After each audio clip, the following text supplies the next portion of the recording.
Welcome to The Explainer. Today, we're cracking open Daniel Coyle's fantastic book, The Culture Code, to get at a really big question. What is the secret sauce that makes some groups just click? We're going to start with what the book says is the absolute most important ingredient: building safety. So let's start with the central puzzle. You've probably felt this, right? You've been on a team where everything just flows, everything works. And then you've been on teams that were, well, a total disaster. What's the real difference? As you're about to see, the answer is probably not what you think. And that brings us to our first piece of evidence, a fascinating little experiment called the marshmallow problem. Yeah, I know it sounds a bit silly, but this simple challenge involving spaghetti reveals something incredibly profound about how great teams actually work. Okay, so picture this. You've got two very different groups going head-to-head. In one corner, you've got sharp, savvy business school students. They do exactly what you'd expect. They strategize, they analyze, they ask all these smart-sounding questions. And in the other corner, a bunch of 5-year-old kindergartners. They barely talk at all, they just kind of huddle together and start building. And get this, the results are just wild. Time after time, the kindergartners absolutely crush it. Their towers were consistently more than twice as tall as the business students, whose towers, well, they usually just collapsed. So what on earth is going on here? Well, here's the thing. The business students weren't actually collaborating. They were spending all their time on what's called status management. You know, subtly trying to figure out who's in charge, who has the best idea, and not wanting to look dumb by challenging anything. The kindergartners, they couldn't care less about status. They were just trying stuff, failing fast, and helping each other out. They worked together in a much, much smarter way. And that little experiment perfectly illustrates the secret ingredient for any great group: psychological safety. So let's get into the science of what that really means. The entire foundation of safety is built on these little things called belonging cues. Think of them as constant, tiny signals we send each other. They're all designed to answer our brain's most primitive, most important question: are we safe here? These cues are like an invisible language. It's things like making real eye contact, actually listening instead of just waiting for your turn to talk, and having an environment where everyone talks to everyone, not just their little cliques. Each one is a small behavior, but they all add up to send one huge, powerful message: you belong. And when our brain receives enough of these you belong signals, something incredible happens. That ancient danger scanning part of our brain can finally relax. It switches out of survival mode and into connection mode. That right there, that's psychological safety.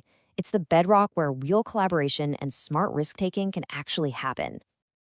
Okay, so this all sounds good in a lab with kindergartners, but does it matter in the real world? Oh yeah. Let's look at how this one idea unlocked billions, with a B, of dollars at a little company you've probably heard of. The story kicks off in 2002 when Google co-founder Larry Page prints out some ad results, scribbles "these ads suck" on it, and pins it in the company kitchen.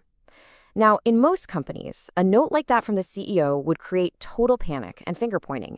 But at Google, which was already a hotbed of these belonging cues, it sparked action instead.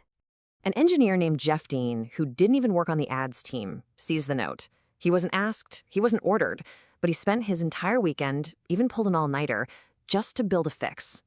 The real question is, why did he do that? That's the key to this whole thing. While Dean's fix worked, it worked so well that in the following year, Google's profits skyrocketed from $6 million to $99 million.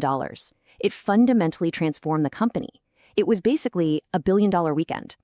So here's the crucial point. Jeff Dean acted because Google's culture made it feel normal and, more importantly, safe to take that kind of initiative. The book argues that Google didn't win the search ad race because its people were smarter than the competition. It won because its culture was safer. Okay, so how do we actually build this kind of safety and belonging?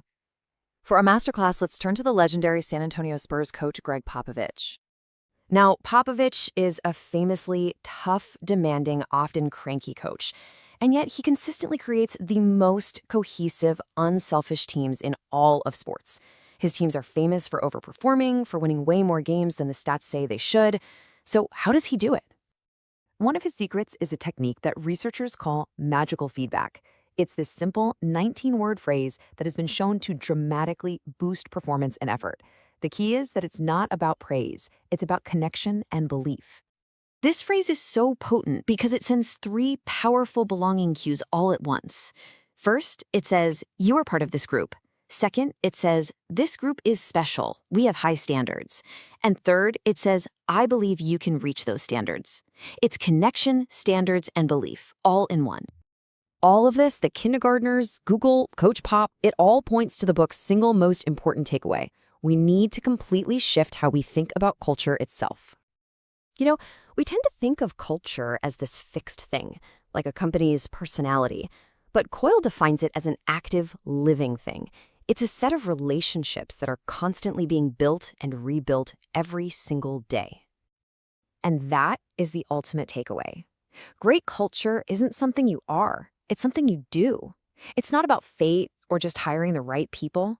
It's built from all the small, consistent actions we take every day to signal safety and to connect with each other. And that really leaves us with a final question to take back to our own teams. If great cultures are built one small signal at a time, it means we all have the power to make things better. So, the question is, what's one belonging cue you can send today?